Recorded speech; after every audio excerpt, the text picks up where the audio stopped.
nyaman Bu. Baik, jika sudah nyaman. Gimana kabar masnya hari ini? Kabar saya alhamdulillah yang baik Bu.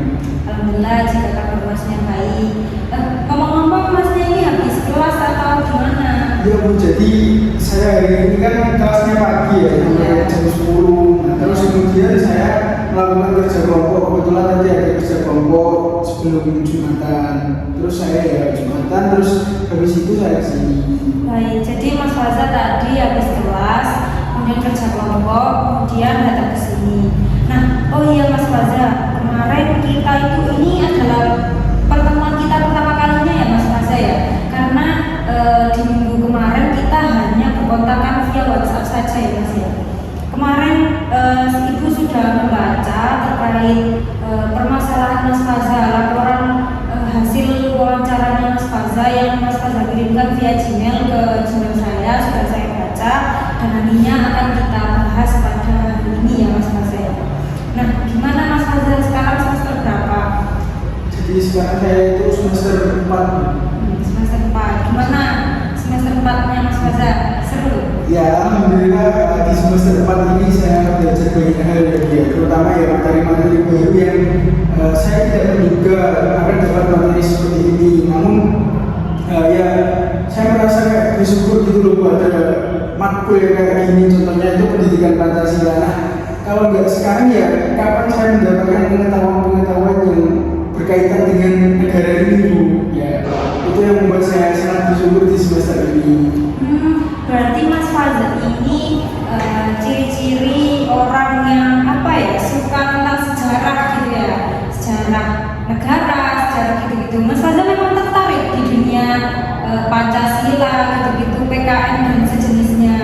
Ya Bu, saya ini kan ya dari kecil suka membaca buku sejarah ya Bu ya. Jadi kalau kayak ada matkul atau seminar yang menyangkutkan kayak sejarah-sejarah negara ini, terus ya kayak pengetahuan baru gitu buat saya. Jadi kan saya merasa tertarik sekali gitu Bu.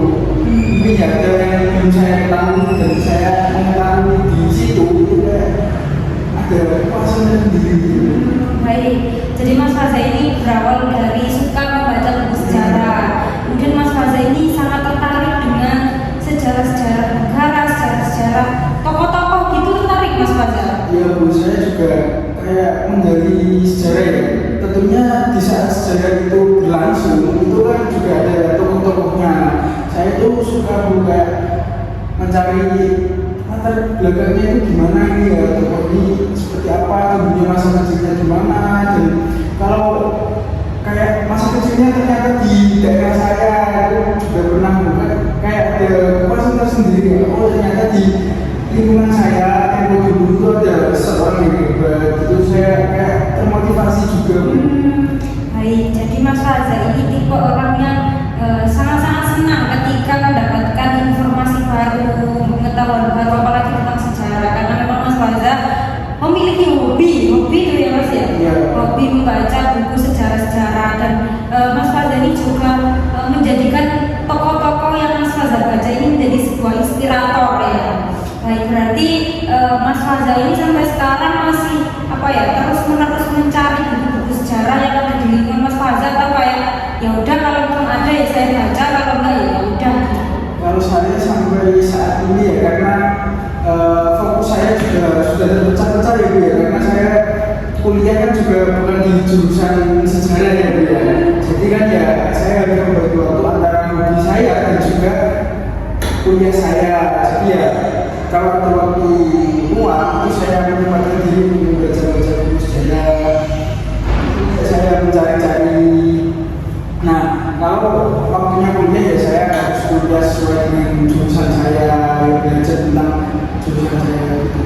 Baik, oh berarti saya baru tahu ya Mas Faza ya, kalau Mas Faza ini ternyata saya kira Mas Faza ini kuliah di jurusan yang Mas Faza senangi, yaitu sejarah gitu. Ternyata Mas Faza bukan di jurusan itu. Kamu boleh tahu jurusan apa Mas Faza? Jadi yang memang agak berseberangan ya Bu ya. Dulu juga saya pernah kayak mendaftar di jurusan sejarah budaya Islam. Nah tapi kan saya tidak lulus, jadi tidak bisa masuk jurusan PAI Pendidikan Agama Islam, jadi ya kayak sedikit banyak itu juga menulis sejarah tentang kebudayaan Islam bahwa tidak banyak, jadi seperti itu. Baik, jadi Mas Faza ini sebenarnya memang passionnya, minatnya itu di sejarah ya Mas Faza ya. Kebetulan nggak lulus di situ, rezekinya di PAI. Nah kalau di jurusan sekarang Mas Faza yang jadinya mah? Kalau di jurusan sekarang itu ya Bu, awal-awalnya itu saya merasa kayak kok nggak seperti yang saya harapkan di jurusan sejarah kebudayaan Islam ya Bu ya. Tapi kayak lambat laun itu kayak menyesuaikan diri, oh ya gak apa-apa saya berada di jurusan PAI itu ya juga kan menyangkut sejarah kebudayaan Islam juga. Jadi ya kalau sekarang itu lebih ke menerima saja Bu, apa yang saya lakukan ini ya bisa jalani aja Bu. Baik, jadi Mas Faza ini awalnya kayak apa ya, masih belum ikhlas lah kasarannya ya, tapi semakin semester Mas Faza mulai enjoy dan mulai nyaman ya Mas Faza. Baik, saya harap Mas Faza selama 40 menit ke depan kita melakukan sesi konseling ini, Mas Faza merasa nyaman berkomunikasi dengan saya, dan pastinya di sini nanti saat kita melakukan sesi konseling pastinya juga ada beberapa asas yang akan kita terapkan ya Mas Faza ya. Jadi Mas Faza tidak perlu khawatir, cerita Mas Faza yang akan Mas Faza ceritakan pada saya ini tersebar. Jadi sebelumnya Mas Faza sudah pernah melakukan konseling apa Bu? Sebelumnya saya belum pernah melakukan konseling Bu. Jadi pas sekolah dulu ya kayak di BK itu kayak bareng-bareng gitu loh, terus diberi pengarahan kayak kamu bisa gini, kamu bisa gini. Tapi saya nggak tahu ya Bu ya, itu sebenarnya konseling apa enggak Bu ya. Tapi kalau untuk mendatangi BK dengan maksud untuk saya ini konseling di BK itu belum pernah Bu ya. Berarti ini adalah pengalaman pertama Mas Faza melakukan sesi konseling ya? Iya Bu, ini pengalaman pertama saya. Baik, semoga pengalaman pertama Mas Faza ini memberikan kesan yang baik, kesan yang positif, dan bisa menjadi motivasi Mas Faza untuk kedepannya menjadi pribadi yang lebih baik ya Mas Faza ya. Nah, jadi hari ini kita akan melakukan sesi kegiatan konseling. Nah, jadi kegiatan konseling ini apa? Jadi kegiatan konseling di mana saya sebagai konselor yang akan membantu Mas Faza, yaitu konseling untuk menyelesaikan permasalahan yang dihadapi oleh Mas Faza saat ini.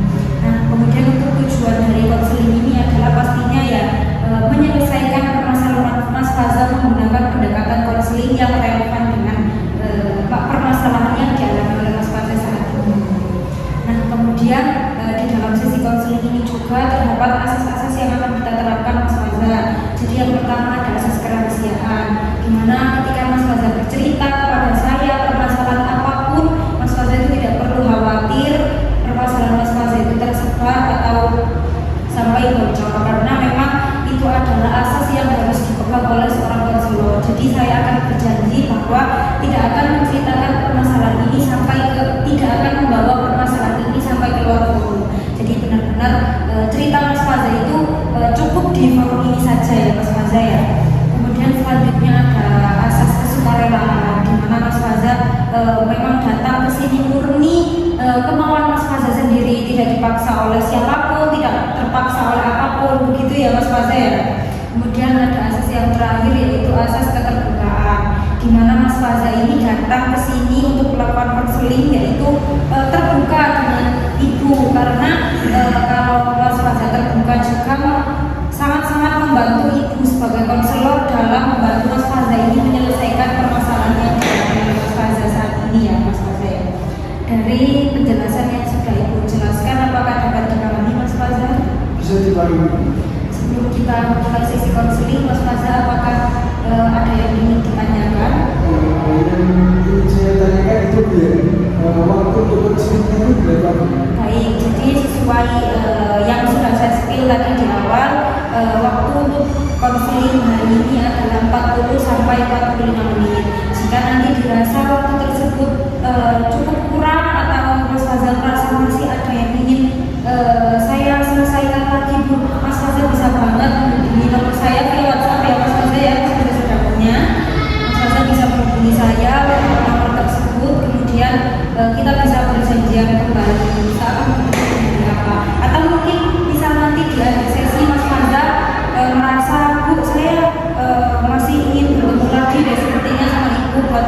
menyelesaikan permasalahan ini. Itu bisa banget Mas Faza. Nanti Mas Faza langsung saja kita akan berdiskusi di akhir sesi untuk menentukan pertemuan kita selanjutnya ya. Apakah dapat dipahami Mas? Baik, bisa dipahami. Baik. Jadi gimana nih perasaan Mas Faza saat ini? Untuk perasaan saat ini ya, karena saya sudah datang di ruang konseling ini, ya saya merasa agak tenang ya. Tapi sebelum kesini tuh saya kayak bingung, saya kayak apa ya istilahnya gitu, kayak merasa kayak ada yang ganjel gitu loh, ada yang kayak mengangkat saya nggak bisa bebas gitu. Jadi sebelum Mas Faza datang ke sini, Mas Faza itu merasa kayak bingung, ada yang seperti menekan Mas Faza dan Mas Faza nggak tahu penyebabnya apa dan harus ngapain ya Mas Faza. Tapi ketika Mas Faza datang ke sini, Mas Faza merasa sedikit tenang atau merasa memang sudah tenang Mas Faza? Saya merasa ya agak tenang ya, karena ya ternyata di lingkungan saya itu ya walaupun teman-teman saya seperti itu, tapi ada yang bisa kayak menemani saya untuk bercerita gitu. Baik Mas Faza. Jadi Mas Faza ini sedikit memberikan kisi-kisi kepada saya. Meskipun di lingkungan saya sisikat itu. Meskipun di lingkungan saya ya lingkungannya ya seperti baik, tadi Mas Faza sudah sedikit mengatakan bahwa lingkungan pertemanan Mas Faza ini sedikit tidak mendukung lah ibaratnya. Tetapi Mas Faza masih merasa bahwa di sekitar Mas Faza ini masih ada orang-orang yang baik yang bisa menjadi tempat Mas Faza bercerita. Baik Mas Faza, dari laporan hasil wawancara yang sudah kita lakukan kemarin dan sudah Mas Faza kirimkan via Gmail, saya sebenarnya ya sudah membaca. Cuma maksudnya kan di situ kita juga nggak secara detail. Jadi kita akan mendetailkan permasalahan yang sudah dikirim oleh Mas Faza pada konseling hari ini ya Mas Faza ya. Kemarin kalau nggak salah itu permasalahan Mas Faza ini adalah Mas Faza ini cenderung menarik diri dari lingkungan sosial yang toksik atau kurang mendukung Mas Faza. Jadi Mas Faza ini cenderung berteman dengan orang-orang yang tertentu saja, orang-orang yang Mas Faza sakit gitu ya Mas ya. Apakah benar seperti itu? ya Mungkin Mas Faza bisa menceritakan secara detail apa sih yang dimaksud lingkungan toksik. Kenapa sih Mas Faza menarik diri dari lingkungan tersebut? Jadi saya jelaskan dulu ya peristiwanya ya Bu ya. Ini saya menceritakan peristiwanya. Boleh sekali Mas Faza. Jadi itu waktu dulu semester 1 Bu ya, semester 1 2 kan saya semenjak SMP SMA kan lingkungannya sama ya Bu ya, tapi semenjak kuliah ini kan lingkungannya kan berbeda gitu ya Bu ya. Jadi teman-temannya kan juga berbeda, kenalan juga baru-baru itu Bu ya. Nah pada saat itu Bu ada satu matkul di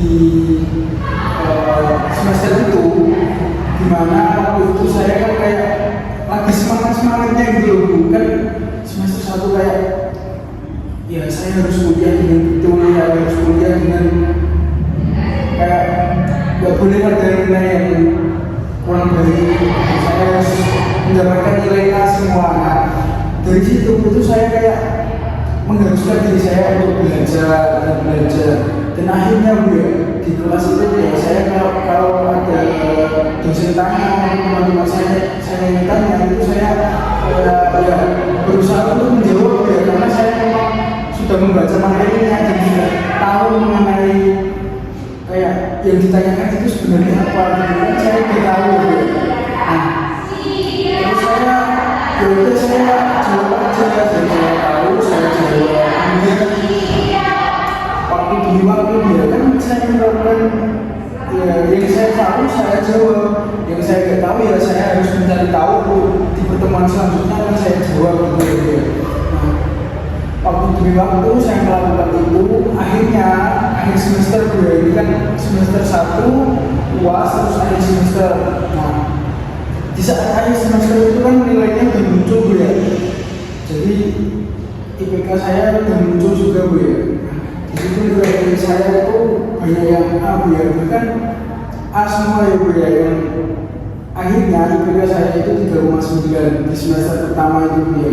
Nah terus kayak ya entah gimana Bu ya, entah teman-teman saya yang baru gimana Bu ya, di semester 1 itu kayak ya kayak perkara kayak ini kamu berapa ya, mungkin pertama kali kita merasakan seperti itu Bu ya. Dan akhirnya ya saya jawab aja 3,9 gitu saya. Ya awalnya saya ya gak ada pikiran apa-apa ya Bu ya. Ya cuman 39 aja gitu. Dan lama-kelamaan ya wis kita kayak kan setelah itu kan liburan gitu ya. Lama-kelamaan ya wis kita kan pulang ke rumah masing-masing, jadi kan jarang berinteraksi, jarang cerita, mau jarang ngomong secara langsung kan jarang gitu ya. Nah di semester keduanya itu saya kan kembali lagi ke sini malam ini. Nah teman-teman juga kembali lagi, tapi kayak interaksi antara saya dan teman-teman itu kayak berbeda gitu. Nah kayak teman-teman itu kayak apa ya, lebih sering itu berdiam gitu loh, berdiam diri, kayak menghindari saya gitu loh. Ketika misalnya gitu ya, ada satu gerombol teman-teman saya cerita-cerita asik gimana liburannya, apa yang aja gitu, terus saya itu kayak rindu gitu loh. Nah itu kayak mereka itu kayak langsung diem-dieman gitu loh, kan ya nggak tahu, kan aneh gitu loh. Mereka pikir ya biasa aja atau gimana, tapi kan ya yang saya lihat kan ya kayak diam itu ya kayak apa ya Bu, terlihat banget gitu loh. Kalau ada saya mereka itu diam, mereka itu nggak mau kayak bercerita-cerita seperti dulu ya. Awalnya itu ya saya tuh nggak tahu gimana dia, terus lama-kelamaan kayak saya tuh ya harus menjalani kehidupan saya sehari-hari seperti biasa. Tapi bedanya kan dulu saya berteman baik dengan semuanya ya Bu. Nah tapi lambat laun ini kayak saya kan kayak apa ya, saya tahu sifatnya mereka seperti itu. Kayak saya itu ya wis, saya kayak membatasi diri dari mereka gitu. Dan ya saya hanya berteman dengan teman-teman yang lainnya yang kayak baik, yang ya wis interaksi seperti biasa gitu. Dan akhirnya itu saya mendapatkan bocoran bahwa kayak apa, mereka seperti itu. Ya mereka seperti itu tuh gara-gara saya kayak di kelas itu aktif, di kelas itu kayak ya aktif berinteraksi itu Bu ya. Ya saya nggak tahu ya bedanya apa ya. Saya kan magelang aktif juga Demi kebaikan diri sendiri. Nah tapi ya di sini lama-kelamaan saya kayak apa ya Bu, capek. Ya wis saya membatasi diri saya sendiri, kayak saya kayak nggak mau berteman dengan mereka lagi gitu. Bahkan saya apa ya Bu ya, saking kepikirannya itu kayak saya menanamkan kayak pikiran di diri saya bahwa saya harus bisa sendiri, saya harus membatasi apa diri saya dengan orang-orang yang sepertinya akan berdampak buruk pada diri saya.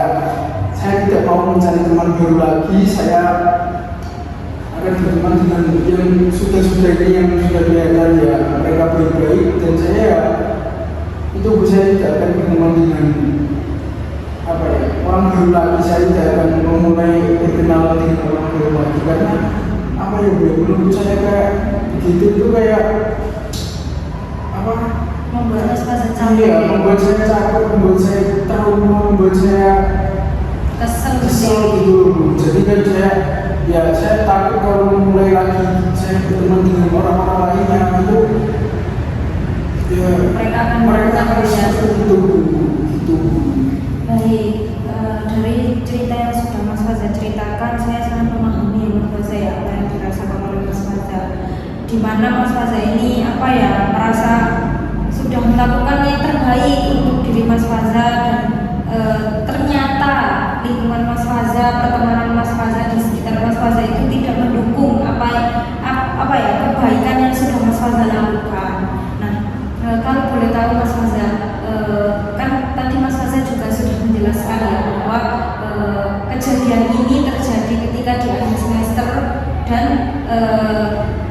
kemudian kemudian pas awal semester selanjutnya masuk, Mas Faza mengalami hal-hal kejadian seperti ini, Mas Faza ya. Nah, apakah siklus pertemanan mereka itu sampai saat ini seperti itu pada Mas Faza, atau hanya di waktu semester 2 saja? Kan mengingat sekarang Mas Faza sudah semester 4.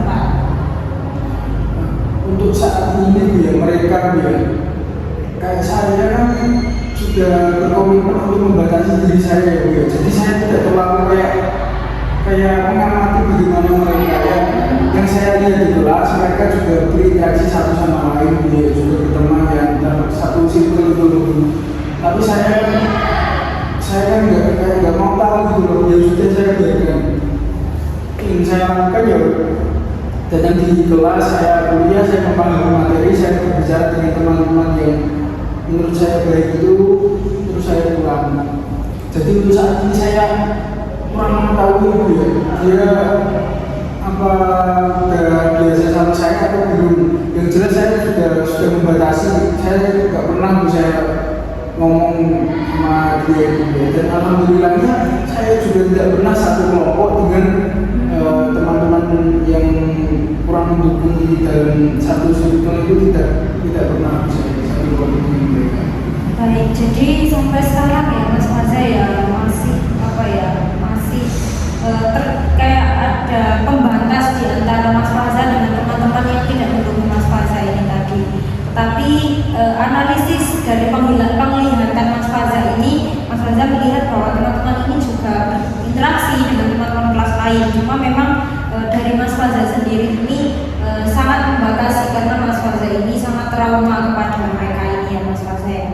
Nah, baik Mas Faza, untuk pertanyaan terakhir di bagian asesmen ini, karena Mas Faza ini menurut saya sangat aktif dalam bercerita. Jadi saya sebagai konselor ini sangat-sangat terbantu dengan terbukanya Mas Faza bercerita. Nah, kalau boleh tahu Mas Faza, kan tadi Mas Faza mengatakan bahwa saya ini hanya berteman dengan teman-teman yang menurut saya itu baik, teman-teman tertentu gitu ya Mas Faza ya, dari diagnosis yang sudah kita sepakati di awal tadi. Mas Faza ini menarik diri dari lingkungan pertemanan dan berteman dengan orang-orang tertentu saja. Nah, kalau boleh tahu orang-orang tertentu ini yang dimaksud Mas Faza ini teman-teman seperti apa sih sebenarnya? Yang saya anggap baik itu ya, teman-teman yang mau bekerja sama, teman-teman yang mau kayak tolong menolong satu sama lain, teman-teman yang tidak mudah kayak menilai seseorang, teman-teman yang menerima semua teman walaupun kita berbeda, kayak sifatnya berbeda, perilakunya berbeda, asal daerah berbeda, sukunya juga berbeda, tapi kita itu tetap rukun, kita itu tetap saling tolong-menolong. Dan itu yang menurut saya teman-teman yang baik. Baik, jadi Mas Faza mendefinisikan orang-orang tertentu ini adalah orang-orang yang baik kepada Mas Faza, orang yang meskipun kita itu berbeda, tapi mereka tetap menemani Mas Faza, tidak seperti teman-teman Mas Faza yang lain yang menimbulkan Mas Faza ini trauma ya Mas Faza. Baik, jadi begini Mas Faza, untuk kegiatan konseling kita pada hari ini kita akan menggunakan pendekatan REBT, yaitu rasional emotif behavioral terapi, di mana di dalam pendekatan REBT ini kita akan menggunakan prosedur model ABC. Jadi Ibu nanti akan menjelaskan kepada Mas Faza terkait model ABC yang sudah Ibu terapkan dari awal kepada Mas Faza tadi.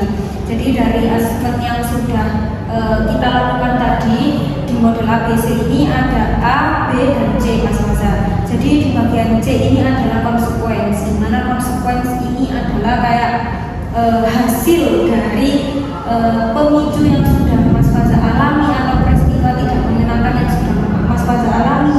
Kemudian B-nya ini belief yang sudah ditanamkan di pikiran Mas Faza dan yang melahirkan C-nya ini. Jadi di dalam model ABC ini C-nya Mas Faza adalah perilaku menarik diri dari lingkungan pertemanan yang tidak mendukung atau yang kurang mendukung.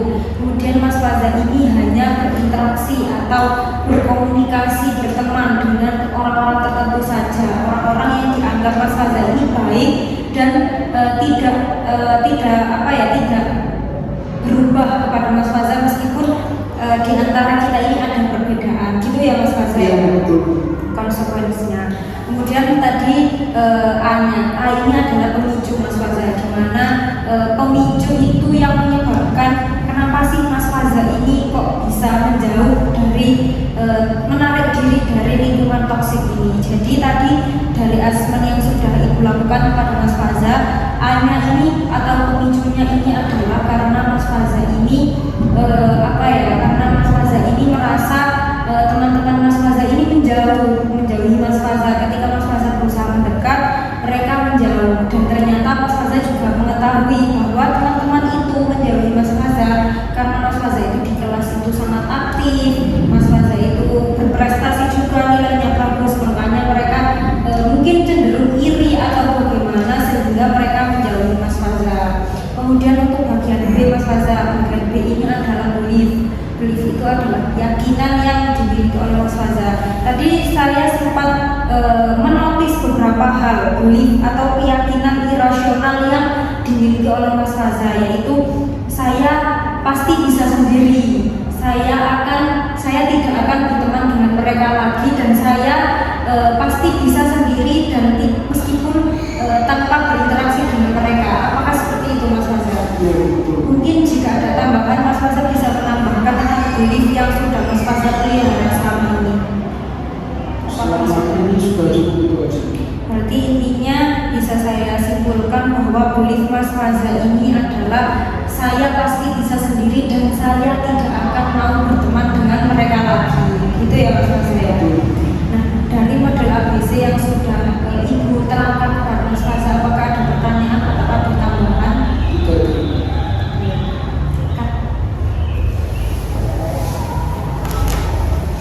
Menurut model ABC, baik Mas Faza, tadi Ibu sudah mengajarkan model ABC kepada Mas Faza terkait permasalahan Mas Faza selama ini ya Mas ya. Nah, kemudian kita akan masuk ke tahap dispute Mas Faza. Jadi di tahap dispute ini adalah menentang keyakinan irasional yang selama ini dimiliki oleh Mas Faza. Berarti sejauh ini saya ingin memastikan terlebih dahulu apakah Mas Faza sudah menyadari tentang pikiran-pikiran irasional yang dimiliki oleh Mas Faza. Iya Bu, saya dari penjelasan berarti ya, saya ini sudah kayak oh iya ternyata saya pikirannya gini, oh ini penyebabnya gini, keyakinan saya gini, itu saya sudah paham. Baik Mas Faza, jadi Mas Faza di tahap ini sudah sadar ya bahwa pikiran yang dimiliki oleh Mas Faza ini adalah pikiran irasional. Nah selanjutnya di tahap dispute ini adalah menentang keyakinan irasional yang dimiliki oleh Mas Faza dengan berbagai teknik yang relevan dan yang akan saya terapkan kepada Mas Faza ya Mas ya. Jadi di dalam dispute ini kita akan melakukan sedikit debat ya Mas Faza ya, untuk menentang keyakinan irasional yang dimiliki oleh Mas Faza ya. Nah, kemudian tadi Mas Faza mengatakan ya, beliefnya Mas Faza ini adalah saya pasti bisa sendiri dan saya itu tidak akan berteman lagi dengan mereka gitu. Karena memang Mas Faza dibalik memiliki keyakinan seperti ini adalah ada trauma yang membuat Mas Faza ini takut untuk menghadapi situasi seperti itu lagi Mas Faza. Nah selanjutnya saya akan menerapkan teknik debat. Jadi di sini kita akan mendebatkan sedikit tentang pikiran irasional yang membuat Mas Faza ini sadar bahwa irasional yang saya miliki ini adalah sesuatu yang salah gitu ya Mas Faza. Ketika Mas Faza berpikir bahwa Mas Faza ini tidak akan berteman lagi dengan mereka, kemudian Mas Faza berpikir bahwa saya tidak akan berteman dengan mereka dan saya pasti bisa sendiri. Nah, kemudian Mas Faza apakah pernah mencoba untuk mendekatkan diri kembali dengan mereka, kemudian memperbaiki hubungan Mas Faza yang selama ini itu kayak terhambat atau terganggu karena pikiran irasional Mas Faza itu? Kalau saya sendiri sih ya saya kayak bingung gitu loh, saya harus bagaimana, justru saya itu bingung saya harus bagaimana ya Bu ya. Karena ya pikiran saya sampai saat ini tuh masih kayak saya nggak mau berteman dengan mereka gitu Bu ya. Tapi di sisi lain juga saya sebenarnya ingin berteman dengan dengan mereka, tapi dengan versi mereka yang baik gitu loh. Ya saya pengen memulai tapi bingung memulainya bagaimana. Jadi merasa bahwa Mas Faza ini harus berubah. Mas Faza ini kayak jadi dari pernyataan Mas Faza tadi, sebenarnya Mas Faza ini ingin untuk mendekatkan diri kepada mereka lagi, tetapi Mas Faza ini takut dan trauma kalau mereka itu melakukan hal seperti dulu lagi. Mas Faza ini mau mendekatkan diri ketika mereka dalam versi lebih baik lagi ya Mas Faza ya. Nah baik Mas Faza, saya sangat memahami sekali apa yang menjadi trauma yang dialami oleh Mas Faza ini. Nah kemudian untuk pertanyaan selanjutnya Mas Faza, nah sebelumnya Mas Faza ini pernah nggak sih kayak dulu mempunyai teman belum akrab lah ibaratnya, kayak lihat teman gitu loh kayak gini, duh kok anaknya itu kayak nakal kayak gini, pasti aku kayaknya nggak bakal nyaman deh kalau berteman sama dia gitu.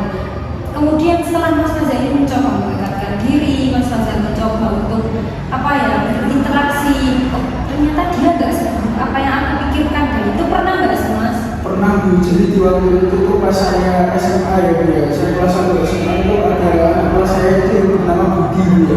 Nah Budi itu kayak anaknya itu kayak gak rapi gitu loh Bu ya. Saya pikir ya ini anak mungkin anak nakal gitu di SMP ya, karena kayak gak rapi gitu.